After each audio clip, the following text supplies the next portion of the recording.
Hello hi എല്ലാവർക്കും എൻ്റെ YouTube ചാനലിലേക്ക് സ്വാഗതം. എല്ലാ മാമ്പഴ പ്രതിമകളും നിങ്ങളുടെ തോട്ടത്തിൽ നിർബന്ധമായി വെക്കേണ്ട ഒരു മാവിനമാണ് കുളമ്പ് എന്നത്. എല്ലാ നഴ്സറികളിലും ഏറ്റവും കൂടുതൽ വിറ്റുപോകുന്ന തൈകളിൽ ഒന്നാണ് കുളമ്പിൻ്റെ തൈ. ഇതിൻ്റെ ഏറ്റവും വലിയ പ്രത്യേകത എന്നാൽ പുഴുശല്യം തീരെ ഇല്ല എന്നുള്ളത് തന്നെയാണ്. മാത്രമല്ല നല്ല ടേസ്റ്റും നല്ല കായ്പിടുത്തമാണ് ഇതിനുള്ളത്. ഇതിൻ്റെ ഗ്രാഫ്റ്റ് തൈ നട്ടാൽ ഏകദേശം 3-ാം കൊല്ലം മുതൽ ഇത് പൂക്കുകയും പിന്നീടുള്ള വർഷങ്ങളിൽ ഇഷ്ടം പോലെ കായ്കൾ തന്നു തുടങ്ങുകയും ചെയ്യും. ഓരോ കൊല്ലം കൂടുന്നതനുസരിച്ച് കായ്പിടുത്തം കൂടിയാണ് കുളമ്പ് വരാറ്. അതിനൊക്കെ തന്നെ എല്ലാ കൊല്ലവും കൃത്യമായി പൂക്കുകയും കായ്ക്കുകയും ചെയ്യും.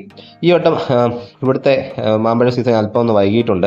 ഇപ്പോൾ മാവ് നിറച്ച് പൂത്ത് നിൽക്കുകയാണ്. ഇത് ആദ്യം പിടിച്ച മാങ്ങകളിൽ പെട്ടതാണ്. ഇപ്പോഴാണ് മാവ് നിറച്ച് പൂത്തിട്ടുള്ളത്. ഇതൊരു ടേസ്റ്റ് റിവ്യൂ ആണ്. നമുക്കിത് ഇങ്ങനെ കട്ട് ചെയ്തെടുക്കാം. ഇത് പഴുത്താൻ ഇതിൻ്റെ തൊലിയുടെ കളറൊന്നും അങ്ങനെ മാറില്ല. ഇത് പഴുത്ത നിരത്ത് വീണാണ് കിട്ടുന്നത്. പുരുഷല്യം ഇല്ലാത്ത നമുക്ക് പിച്ചു വയ്ക്കേണ്ട ആവശ്യമൊന്നുമില്ല. ഇത് കട്ട് ചെയ്തെടുത്ത് കഴിഞ്ഞാൽ നല്ല മാംസളമായ ഭാഗമാണ് ഇതിൻ്റെ അകത്തുള്ളത്. ചെറിയ രീതിയിൽ ഇതിൽ ഫൈബർ അടങ്ങിയിട്ടുണ്ട്. നല്ല ടേസ്റ്റാണ്. ചിലപ്പോഴൊക്കെ തണ്ടിനോടടുത്ത് ശാലം കറയുടെ ചെവ വരാറുണ്ട്. എന്നിരുന്നാലും നല്ല ടേസ്റ്റും നല്ല കായ്പിടുത്തമാണ് ഇതിനുള്ളത്. ഇതിൻ്റെ മാങ്ങാണ്ടി ഏകദേശം ഒരു ബ്ലേഡിൻ്റെ കനത്തിലോളമാണ് ഇരിക്കുന്നത്. വലിയ കനമൊന്നുമില്ല. അതുകൊണ്ട് മാംസമായ ഭാഗം ഇഷ്ടംപോലെയുള്ള ഒരു മാങ്ങയാണ് കുളമ്പ്. നിങ്ങളെല്ലാവരും നിങ്ങളുടെ ഗാർഡനിൽ ഉൾപ്പെടുത്തേണ്ട കിടിലം ഒരു മാവിൻ തൈ തന്നെയാണ് കുളമ്പിൻ്റെ തൈ എന്നുള്ളത്. ഇതൊരു ശ്രീലങ്കൻ സ്വദേശിയായ ഒരു മാവ് കൂടിയാണ്. നല്ല ഇത് കായ്പിടുത്തവും നല്ല ടേസ്റ്റും അതിനൊക്കെ തന്നെ കഴിക്കാൻ ഇഷ്ടംപോലെ കിട്ടുന്നതുമാണ് കുളമ്പിൻ്റെ മാമ്പഴം എന്നുള്ളത്. നിങ്ങളിപ്പോൾ കാണുന്നത് നമുക്ക് ഇത്രയേ ഉള്ളൂ ഇതിൻ്റെ മാങ്ങാണ്ടി.